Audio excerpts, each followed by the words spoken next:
Hello everybody and welcome back to my YouTube channel. Today I will be doing a screencast about project-based learning, and I am basing my information off of a book. And that book that I'm basing my information off of is called Reinventing Project-Based Learning, Your Field Guide to Real-World Projects in the Digital Age.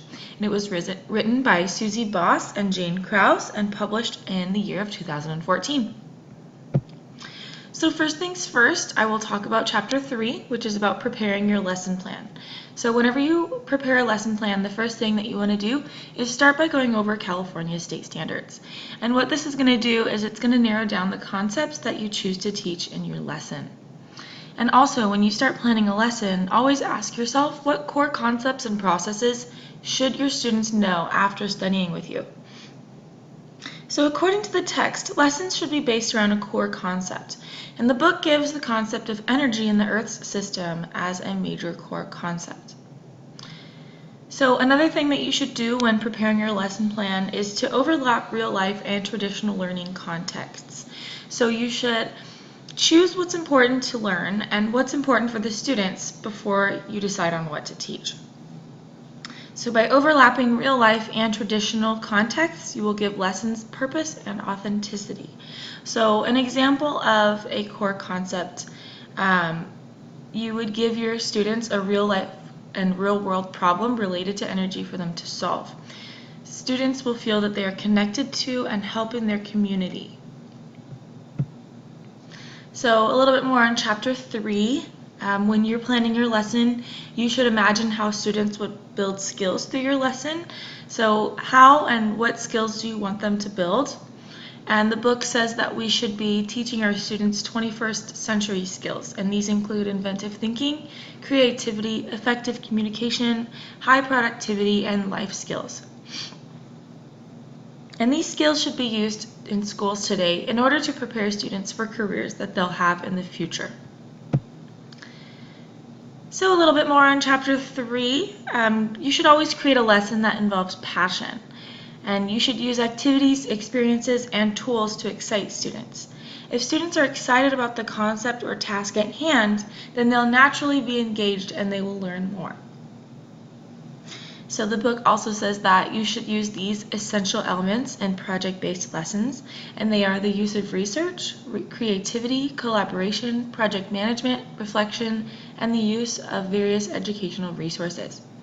And these are skills and things that you use in the real world, and these are things that kids should learn about so that they're prepared for their future careers. And on to Chapter 4. So Chapter 4 is mainly about possible pitfalls that you could be coming to in planning your lesson. The book says that you should make sure that the project you develop has enough learning outcomes. So one of the common errors is that some project-based lessons are really good, but they keep students too busy and they don't learn that much. So make sure that your project doesn't have too many steps. And another one is that some people have their students make a presentation from a Google search, and that's not a quality project-based lesson. And when students are immersed in the theme, they should learn real-life skills and problems. So they should learn real things that are actually happening in the world. So the example that the book gives is about an ocean unit in a third grade class.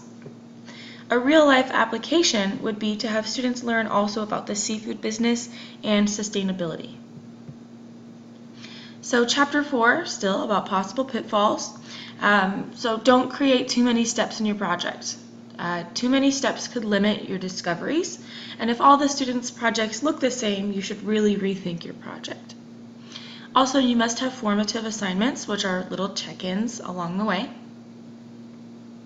And you should give students real-world projects with real-world assessments. So within larger projects, you must set milestones that you can keep track of, and you can keep track of whether or not they are learning. And assessments are important in case you need to make an adjustment.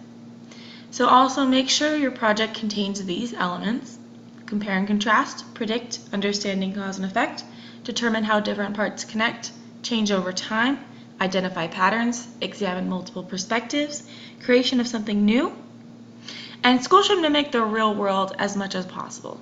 So after all, we are preparing them for the real world in our school. So it should mimic the real world. So chapter 4 also talks about where to gather ideas. And when gathering ideas for your lesson, always listen to your students. So first, set up a situation to make students want to ask questions and want to learn more. Listen to what students are curious about. Therefore, they'll be engaged in your project because they're actually really interested in it. So some more places to get ideas are maybe some research from sources. These sources can be newspapers, news channels, social media, community projects. And also, as one project is finished, there might be more questions that might open up a new door to a new project.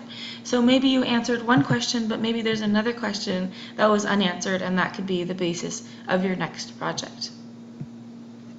And chapter 5 is about assessments. So assessments should be for measuring student learning in a summative way and evaluating the quality at the end of the project. And when planning for summative assessment, decide what the evidence of learning could be. So in order to grade a student, you must be able to see evidence of the fact that they've learned something. This is the starting point in the creation of a summative assessment. And the book states, by learning in an iterative way, shaping your learning goals, evidence, and project activities in response to one another, you end up with a cohesive plan. And right here I put a little graphic, and that's actually from the book. So chapter 5, it's still about assessments. It says that when planning for formative assessment, you should set milestones, which are interim assignments that mark phases of activity. So this chapter really talks about how you should check in with your students along the way. So milestones allow students to pace themselves and allow teachers the opportunity to correct, redirect, or reteach important information. With feedback that they've received, students produce higher quality work because they feel supported to get help along the way. So you should really check in with your students, check how they're doing so that you can either change something or you can help them. And you should check in with students and have a brief conversation with them, see how their group is functioning, check in on their ideas, their processes. And lastly, so chapter 5 is also about options for formative assessment.